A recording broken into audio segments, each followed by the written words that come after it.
బడికి పోతా నేను ఓయమ్మ బాగా చదువుకుంటానే నాయమ్మ. బడికి పోవద్దు చిన్నయ్య, నువ్వు కూలి పని చెయ్యాలి చిట్టయ్య.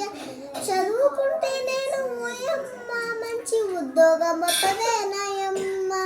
కూలి పని చెత్తేను చిన్నయ్య, నీకు పైసలు వచ్చాయిరా చిట్టయ్య. అంటే కాదమ్మా, నా మాట వినుకోవే. మరి నిన్ను చదివించడానికి పైసలా వాళ్ళే ఇస్తారే.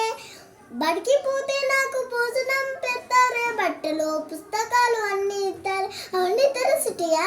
అవునే అమ్మా. ఇప్పటికీ కూలైతే ఎప్పటికీ ఎప్పటికీ కట్టాలు మిగిలేను తల్లి.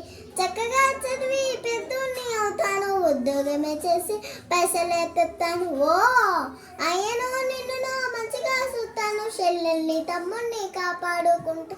బడికి పోనీయవే ఓయమ్మ బాగా చదువుకోనియవే నాయమ్మ. బడికి పోతే ఇంత మంచిగా ఉంటుందా సిటీయా?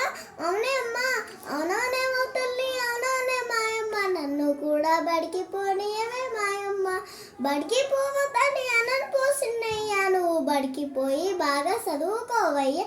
నేను బడికి పోయి బాగా చదువుకుంటానమ్మా.